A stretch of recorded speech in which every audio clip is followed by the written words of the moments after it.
ELIZA fue un programa de procesamiento del lenguaje natural cuyo fin consistía en entablar, hasta donde fuera posible, una conversación coherente con un ser humano. Teniendo en cuenta que la computadora universal de Turing solo fue una idea en su propuesta teórica, ELIZA puede considerarse como el primer chatbot real como antecedente del ChatGPT, ya que sí fue un sistema construido de manera concreta y se le dio bastante uso. ELIZA fue creado por Joseph Weizenbaum, un célebre informático de herencia judía que escapó de la Alemania nazi hacia Estados Unidos a una edad muy temprana. Interesado por las matemáticas y la informática, hizo su carrera en el MIT, donde desarrolló grandes aportes a la inteligencia artificial, siendo su programa ELIZA su mayor obra por dos razones. Primero, por el avance computacional que significó en el proceso del lenguaje humano dentro del campo técnico. Y segundo, por lo que llegó a implicar en su relación con la inteligencia artificial y su giro hacia la filosofía. Interesado por el problema del lenguaje, Weizenbaum quiso probar hasta qué punto se podría computar el lenguaje humano construyendo un programa que pudiera entablar una conversación con una persona al sostener una plática aparentemente natural con el fin de construir una coherencia prolongada en el contenido de temas coloquiales, muy propio del ser humano. Este ha sido un propósito muy vertebral en la inteligencia artificial, ya que ha recorrido toda su historia, llegando hasta hoy con el sistema que nos tiene a todos opinando e imaginando, como lo es el ChatGPT y similares que buscan competirle y destronarle. De la investigación de Weizenbaum nació el programa ELIZA, un sistema que ante la información suministrada construía un hilo conductor de conversación mediante el cálculo de probabilidades de mensajes que obtenía cuando las personas tecleaban y chateaban con él, logrando hacer una comparativa de coherencia conversacional con un guión ya establecido y logrando así la imitación de un contexto comunicacional en donde se aparenta que se habla acerca de un tema en específico y que los interlocutores parecen entender. De ahí la elección del nombre ELIZA por parte de Weizenbaum, ya que este mismo confiesa que el nombre fue inspirado por la obra clásica de Pygmalion del escritor irlandés George Bernard Shaw, en donde la protagonista es el personaje de Eliza Doolittle, una florista callejera, la cual aprende comunicación refinada y dicción de parte de un profesor de fonética gracias a una apuesta secreta. En analogía, el programa ELIZA se mejoraría cada vez más con imitaciones de contextos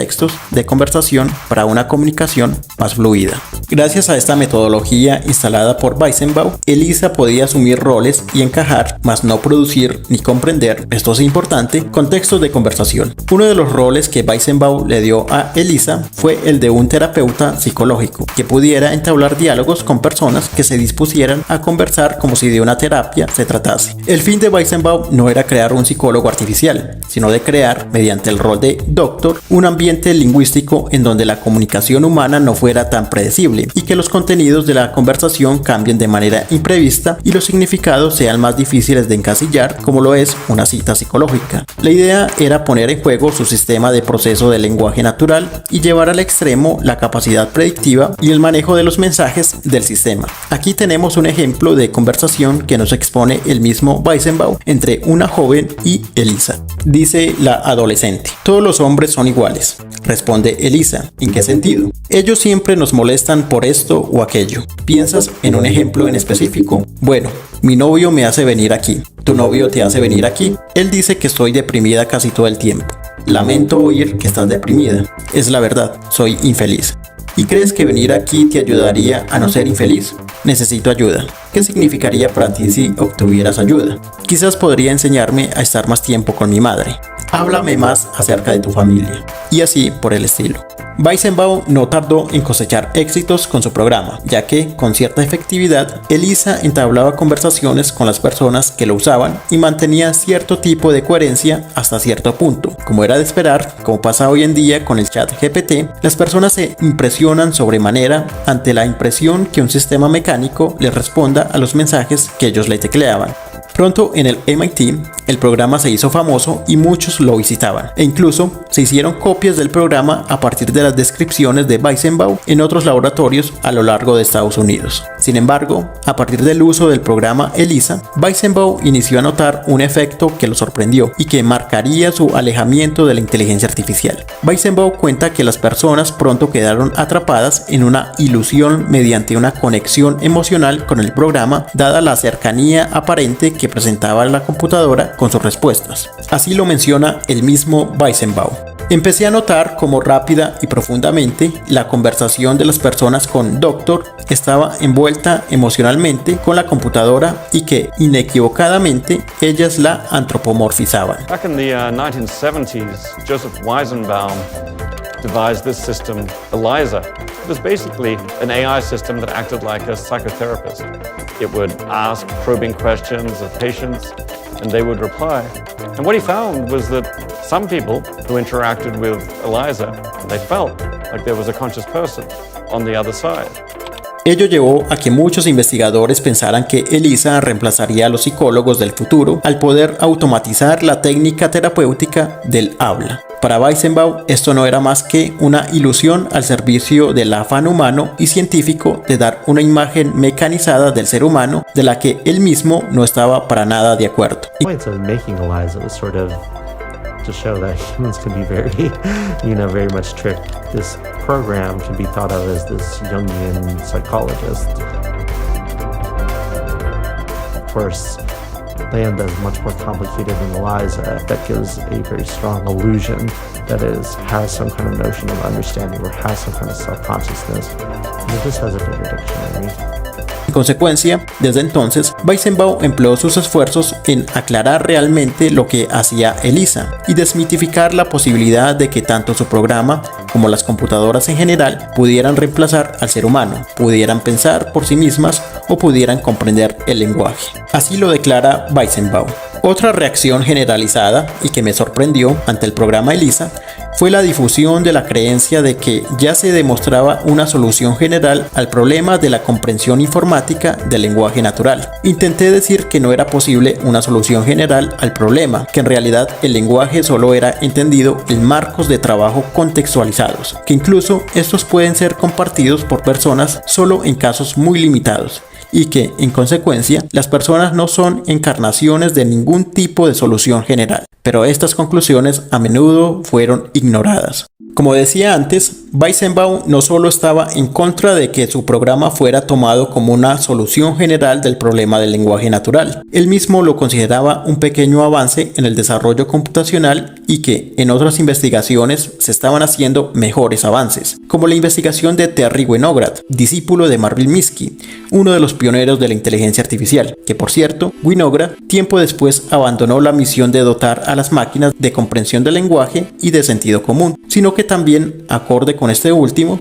Weizenbaum estaba en contra de que la inteligencia humana pudiera ser replicada o imitada por una computadora en general, actual o futura. Para Weizenbaum, la inteligencia humana, es decir, su lenguaje, se caracteriza por ser semántico o contextualizado. Según el contexto, se comprende el sentido de un mensaje lingüístico. Y existen tres principios fundamentales que hacen que las personas den contexto al lenguaje y las máquinas no, a saber: primero, tenemos un cuerpo, y en tanto tal, tenemos una relación corporal con las cosas, por lo que los significados dependen de múltiples factores espaciales, motrices y sensoriales. Segundo, el ser humano se desarrolla en ámbitos sociales, por lo que los lazos afectivos de una familia y demás cercanías humanas dan sentido al uso de un lenguaje determinado.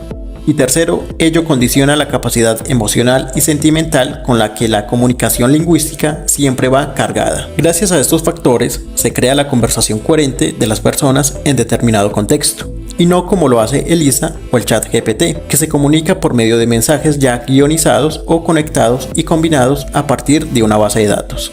Así, la inteligencia artificial crea ilusiones que son alimentadas por las falacias de la imagen que muchos defienden de una mecanización de la cognición y el lenguaje humano, pero tal pretensión es imposible. Una inteligencia artificial similar al ChatGPT la podemos rastrear incluso hasta Alan Turing, quien podemos considerar como el padre de la inteligencia artificial. Pues antes de que la inteligencia artificial naciera como ciencia en los laboratorios del MIT y fuera bautizada como tal por John McCarthy, Turing ya defendía la posibilidad de que las máquinas pudieran pensar como los seres humanos a partir de la maquinaria computacional. De hecho, en su famoso artículo de 1950, Maquinaria computacional e inteligencia, Turing se pregunta si las máquinas máquinas pudieran pensar dado los avances en computación de la época y lo que podrían avanzar a futuro. Curioso que hace más de 70 años, en el pasado, Turing ya estaba convencido de que las máquinas podrían conversar, construir relatos y pensar, que incluso en el cambio de milenio, en los años 2000, ver máquinas pensantes como los seres humanos sería tan común que no nos sorprendería. Lástima por el pobre Turing, que su promesa no se cumplió. Y no me refiero a que las máquinas no piensan al día de hoy, que no, sino que me refiero a que hoy, 70 años después, lo que hace un chatbot nos sorprenda y nos quiera volar la cabeza. Y se diga la falsedad de que el ChatGPT hace algo que nunca habíamos imaginado que pudiera hacer. Pero es falso, porque incluso hace décadas atrás, para los mismos pioneros de la inteligencia artificial, lo que hace el chatbot de OpenAI es poco para lo que ellos ya imaginaban y estaban convencidos de lo que las computadoras pudieran hacer. Ahora bien, dicho esto, veamos por qué Turing defendía que por medio de la computación las máquinas pudieran pensar y así podamos encontrar un ancestro del ChatGPT. En su artículo, Turing es enfático de que cuando habla de que una máquina puede pensar, realmente se refiere a eso, a una máquina, una creación humana, un sistema que, aunque artificial, puede manifestar inteligencia. Y no se refiere a creaciones humanas como clonación o reproducción sintética de organismos vivos en laboratorios, sino de máquinas. Ello ya dice mucho de la concepción filosófica que tuvo Turing sobre la inteligencia. Defendió una postura mecanicista y funcionalista de la mente. Pues para Turing, quien trabajó con matemáticas y máquinas que procesan información a partir de codificación de datos, podían dar respuestas correctas a problemas complejos, es decir, problemas humanos. Por lo cual, la mente para Turing no era más que un proceso informático que sigue unas reglas de carácter lógico que indica el fin al que tiene que llegar el sistema. En otras palabras, para Turing, la mente era una regla lógica que describe una función en específico, por lo que mediante circuitos y códigos informáticos, una máquina podría cumplir las órdenes de esa regla mental y por ende ser inteligente. De ahí que la comparación que se puede hacer entre máquinas y seres humanos no es obviamente material, biológica o estética, como dice el mismo Turing. La máquina puede igualarse y competir con el ser humano mediante habilidades intelectuales, es decir, cálculo, información, lenguaje o si se quiere, abstracción. Ahora, si llegáramos a construir la computadora universal, Turing se imagina un escenario en donde puede competir con el ser humano. Para ello, se basa en el juego de la imitación, en el cual los jugadores se tienen que hacer pasar por otra persona frente a un interrogador e intentar engañarlo al punto que dicho interrogador no pueda distinguir quién es quién. Para Turing, una máquina demuestra inteligencia si logra engañar a un interrogador de que ella es un ser humano y que la persona que juega como interrogador no pueda distinguir a la máquina de una persona. Recordemos que la competencia no es física ni estética, sino intelectual. Por ello, para que el interrogador humano no distinga a la máquina por medio de su apariencia mecánica y computacional, solo puede conversar con ella mediante texto escrito, o si se quiere, mediante un chat. La máquina universal de Turing puede considerarse el primer chatbot, dado el nivel de coherencia que llegue a alcanzar la computadora en el juego de la imitación, es decir, en la conversación, el ser humano cada vez más se sentirá que habla con una persona o con un sistema inteligente, dado el nivel de manejo que tiene con el lenguaje. Por así decirlo, el ChatGPT, cada vez que se usa, es como si jugara el juego de la imitación con los usuarios que le solicitan alguna información. De ahí la impresión humana, ya que dado el nivel de coherencia en determinados casos, las respuestas son tan coherentes que parecen de una persona. Si para Turing el ChatGPT pudiera llegar a un nivel de coherencia lingüística tal que nunca se equivocara y manifestara una coherencia perfecta, ese chatbot ya sería inteligente y pensaría. Las réplicas que expone Turing son un total de 9 críticas que le formularon desde diferentes campos que demostrarían escepticismo a la propuesta de que las máquinas pudieran pensar. Estas críticas son: primero, la teológica; segundo, la de la cabeza bajo la arena o sobre el miedo a una inteligencia superior; tercero, la crítica matemática o sobre los límites informáticos de las computadoras; cuarto, sobre la conciencia o sobre que las máquinas no son conscientes de sí mismas; quinto, el de la multiplicidad de las discapacidades o sobre que hay cosas que las máquinas no pueden hacer; sexto, sobre la creatividad o la originalidad de las máquinas; séptimo, sobre la no predecibilidad de la conducta humana; octavo, sobre la continuidad del sistema nervioso; y noveno, sobre la experiencia extrasensorial. Ante estas réplicas se puede decir que las contrarréplicas de Turing no son muy concluyentes, dado a que siempre da las mismas dos respuestas, a saber, primero, de que la tecnología de la computación avanzará en el futuro y que su capacidad de memoria crecerá mucho más, y segundo, que los temas que proponen los críticos son problemas aún en discusión y que se pueden debatir mucho más. Así, la defensa de Turing al final no es muy sólida y definitiva.